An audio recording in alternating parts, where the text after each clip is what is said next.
You really are I think, the ultimate space nerd. And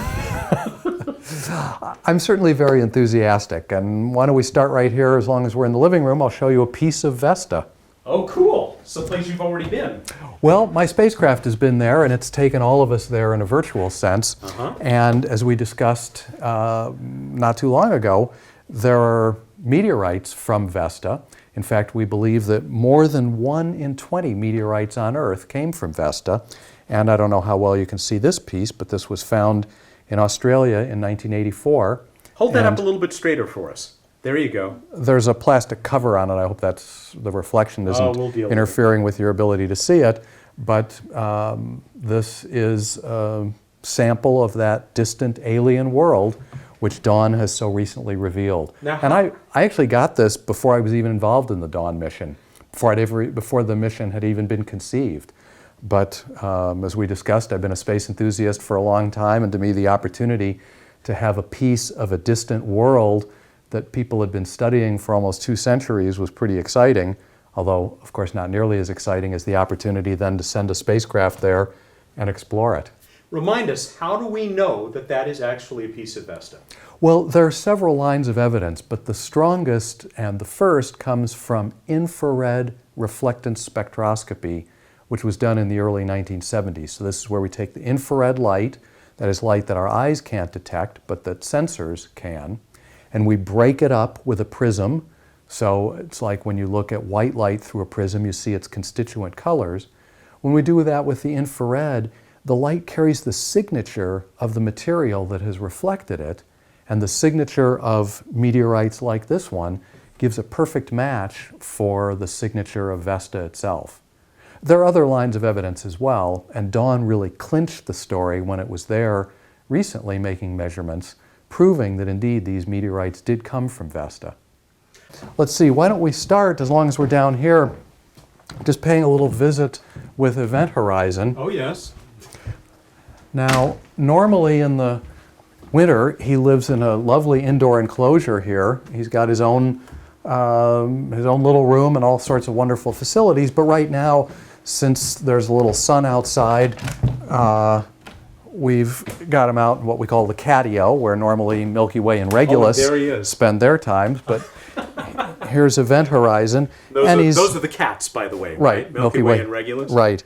So Event Horizon is here in this window seat, which actually has a special glass that allows UV to come through, ultraviolet, no kidding. Because that's good for reptiles. And he's a nice guy. He's about 9.5 pounds and 4.5 feet long. And he's very proud of his beautiful dewlap here. And he's a really nice guy. Here are some of the leather gloves that we use sometimes when we handle him. And in fact, last year he bit right through a leather glove and drew blood from me. But usually he's in a better mood. It was just not a good time of year for him when that happened last year. He is beautiful. Here in the hallway we have pictures of some souvenirs of nice experiences, including a time that I went to the Deep Space Network in Canberra, Australia, and my lovely wife Jan came along, and here she is in her hard hat on one of the antennas. So what is that that Ed Stone is handing you just above that image? Oh, this is a JPL award that I received a number of years ago called the Exceptional Technical Excellence Award. And I've been very fortunate to be recognized by JPL and NASA for all the fun that I'm having on the variety of missions that I've worked on. Yeah. And so that was one example of that. As long as we're down here, we could actually go through the kitchen, and here's some spacesuit glove pot holders.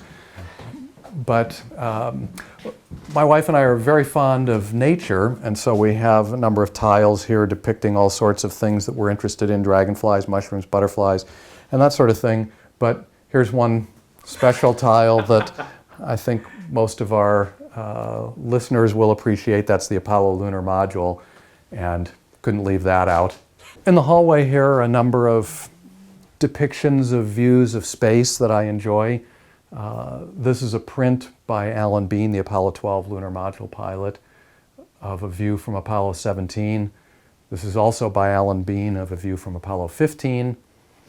Here are a few just exotic views of scenes in space that resonated with me in one way or another. This is from Iapetus, one of the moons of Saturn, and as Cassini has shown us in more detail, although it was known long before Cassini, there are areas that are very bright and areas that are very dark, and this artist was depicting the transition between those areas.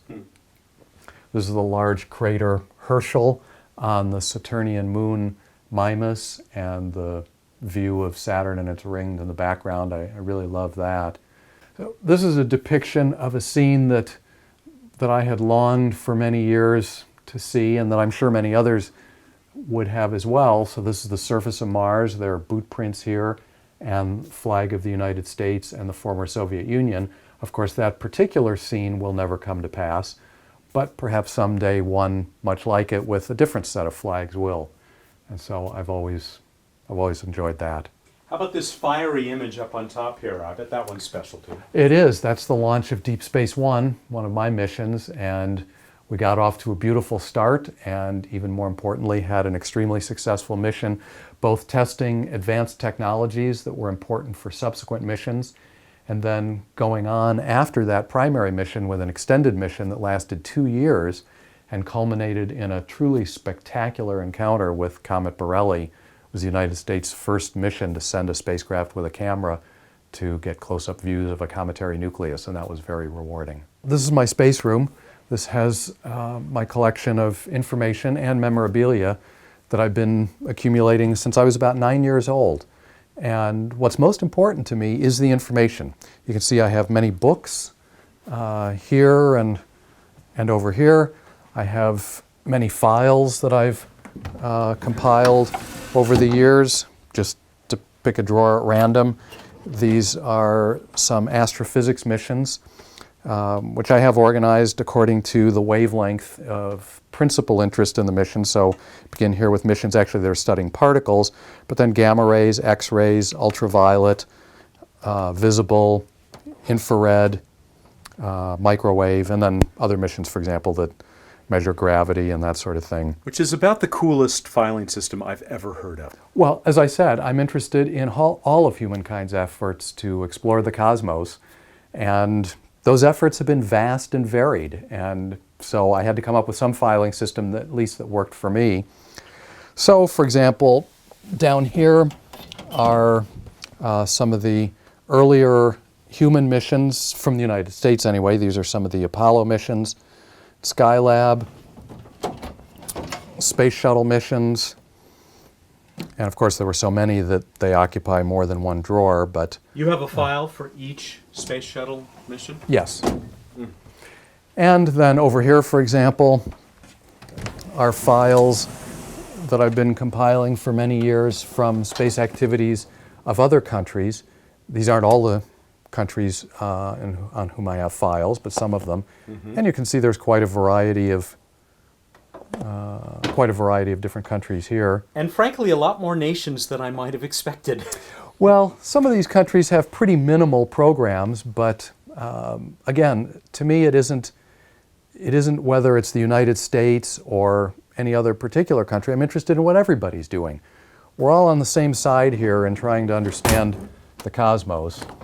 And so here's more on some of the former Soviet Union's activities, and then some of the countries whose activities were more focused on collaboration with the Soviet Union than Western countries.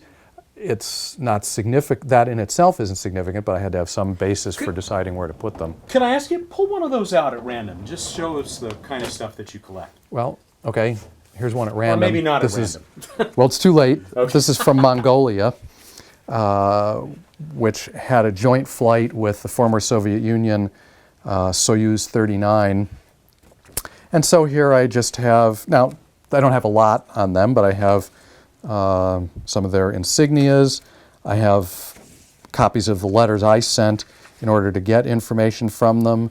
I have information, just a little bit of information on some of the things they're doing. For example, this is called Participation in the Mongolian People's Republic in the Intercosmos program, which was the collaboration between the Soviet Union and other countries at the time. And you wrote to them, and they must, That's right. I bet you they were thrilled. Look, this American space scientist has asked us for some mission stuff. That's right. And in fact, I don't know whether we have time for it or not, but I do have a number of interesting stories about the connections that I established by writing to these countries long before the current era of cooperation.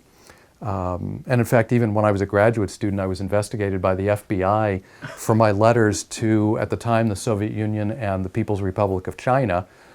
I was interested in getting information about their space activities. The FBI was interested in knowing why I was doing that, considering that I was getting a doctorate in a field that, that might be of interest to these other countries. I was working in atomic and laser physics and experimental special relativity, but because of the connection with lasers, there was the consideration that perhaps the FBI wanted to know why I was doing this. I'm glad you kept your security clearance. And as long as we mention Mongolia, again, while the information is what's of principal interest to me, I do enjoy the souvenirs, and so here's some food pouches from that joint Soviet-Mongolian flight with instructions on how to reconstitute them with water and to make your nice serving of borscht or tea. More books. In fact, the award that you asked me about downstairs that Ed Stone was giving me is hanging here. Here are a few interesting books down here. Some of these are astronaut training manuals from the Mercury, Gemini, and Apollo program.